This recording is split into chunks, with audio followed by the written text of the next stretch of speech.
Bon matin à tous. Bienvenue à ce déjeuner-conférence de la Chambre de commerce et d'industrie de Vaudreuil-Soulanges. Alors, je me présente, Mathieu Miljour, je suis le directeur général de la CCVS. Ça nous fait extrêmement plaisir de vous recevoir ce matin. Alors, tout d'abord, allons-y avec les salutations d'usage. Monsieur Peter Schiffke, député de Vaudreuil-Soulanges et président du comité permanent des transports, de l'infrastructure et des collectivités. Bon matin.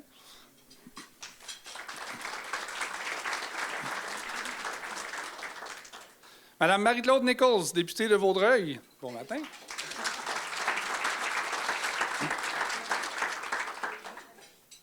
Madame Jeanne Turbide, attachée politique de Madame Marilyn Picard, députée de Soulanges.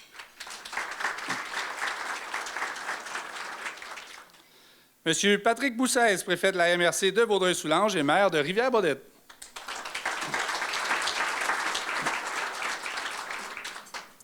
J'aimerais également vous présenter les administratrices et administrateurs de la CCVS qui sont présents avec nous ce matin.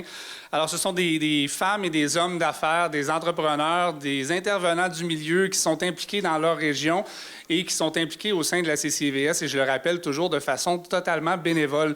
Alors, c'est une implication qui est grandement appréciée par la Chambre de commerce, par la permanence. Alors, puis je vous demanderai de réserver vos applaudissements pour la fin. Alors, tout d'abord, notre président, M. Serge Ouellet.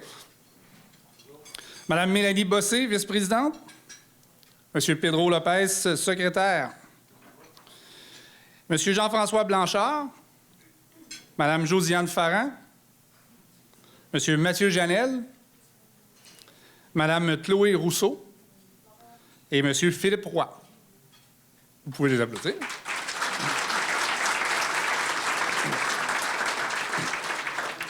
Encore une fois, merci à vous pour votre implication au sein de la CCVS. Je remercie également nos grands partenaires annuels à la Chambre, alors Desjardins Entreprises, DEV Vaudreuil-Soulanges et Force Légale qui nous accompagnent au travers de tous nos événements, qui nous accompagnent sur une base annuelle, en fait. L'événement de ce matin vous est présenté par CHSLD Manoir Harwood. Et une collaboration également avec les gens du CISMO, avec qui on collabore déjà depuis quelques années, entre autres pour le projet hôpital, mais aussi on a eu le projet de clinique de vaccination, qu'on a eu la chance de travailler avec les gens du CISMO. Mais le déjeuner de ce matin est également une présentation, une collaboration avec DEV Vaudreuil-Soulanges, grâce à qui l'étude de ce matin va vous être présentée. Alors, sans plus tarder, j'inviterai tout d'abord M. Serge Ouellet, président de la Chambre de commerce et d'industrie de Vaudreuil-Soulanges, siégeant également au conseil d'administration de la FCCQ, à venir vous adresser un mot de bienvenue.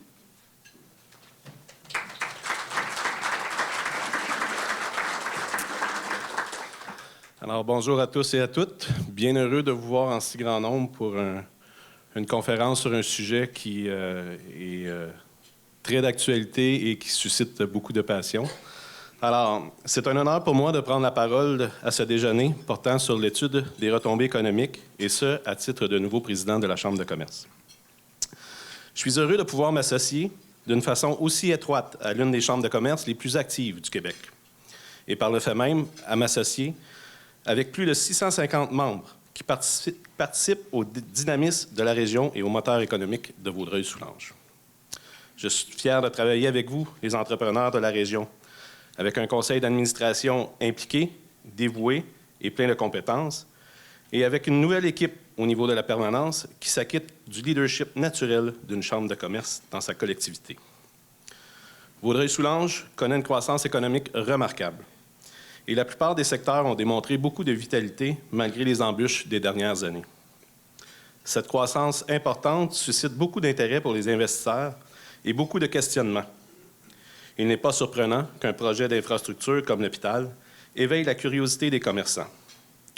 Nous sommes donc très heureux de nous associer avec le DEV pour la présentation de cette étude qui aura des retombées importantes pour la région. La santé sera définitivement au cœur du développement économique dans les prochaines années. Enfin, je vous rappelle que la CCVS reste disponible pour discuter avec vous, connaître votre opinion sur les enjeux de notre MRC et travailler ensemble pour la rendre plus compétitive et assurer son succès. Bon déjeuner et bonne conférence à tous.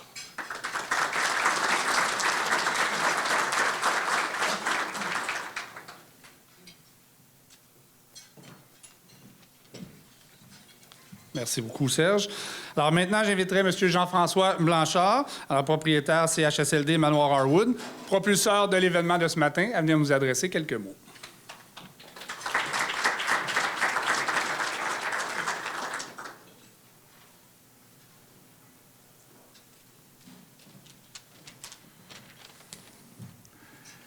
Bonjour, chers dignitaires. Bonjour, mes partenaires du CISMO. Bonjour à tous. CHSLD Manoir Harwood et CHSLD Soulanges, parce que nous avons un petit frère qui est à côté du lac, pour ceux des fois qu'on a développé. Nous sommes fiers de participer et de contribuer à cette conférence économique de la construction et l'exploitation du nouvel hôpital de Vaudreuil-Soulanges. Notre nouvel hôpital va nous apporter un développement de nos services de santé de proximité, un développement incroyable pour notre population.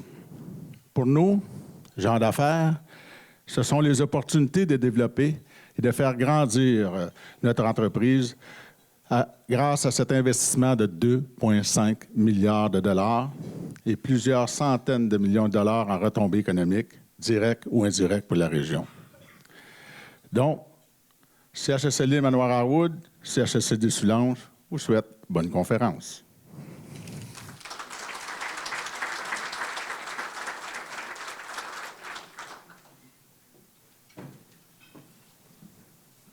Merci beaucoup, Jean-François. Alors maintenant, je vous ai indiqué un peu plus tôt là, que la collaboration avec Dev Vaudreuil-Soulanges nous a permis de vous présenter cette étude. En fait, c'est grâce à eux que vous allez avoir cette conférence et son contenu aujourd'hui. Alors, j'inviterai M. Philippe Roy, directeur planification et enjeux régionaux pour Dev Vaudreuil-Soulanges, à venir vous adresser la parole et également vous présenter les conférenciers principaux de ce matin. Merci beaucoup. Bonne conférence.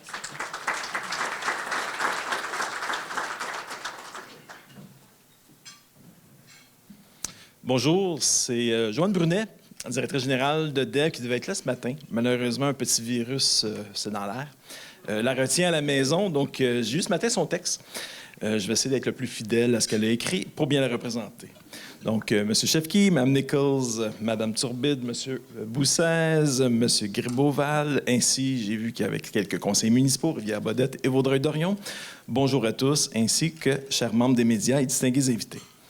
Puisque l'hôpital de Vaudreuil-Soulanges représente le plus gros projet d'investissement public en Montérégie, il était important pour notre organisme de développement régional d'identifier les retombées économiques et structurantes qui découleront de la construction et de l'exploitation du nouvel hôpital de Vaudreuil-Soulanges.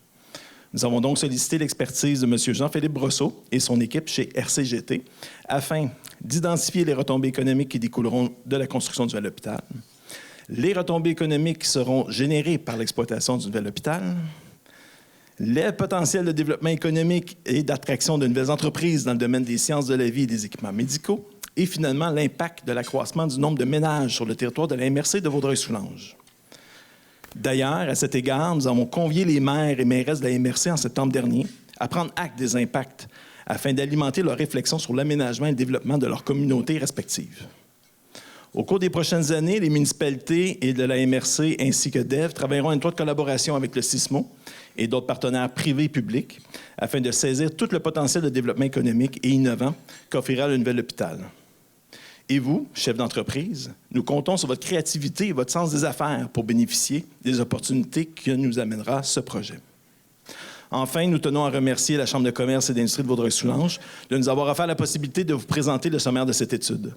Je cède maintenant la parole à M. Vincent Veilleux, directeur projet majeur d'infrastructure du CISMO de la Montérégie-Ouest, afin de vous adresser l'état d'avancement des travaux, ainsi que M. Jean-Philippe Brosseau, vice-président de pratique chez RCGT, pour la présentation des résultats de l'étude. Merci.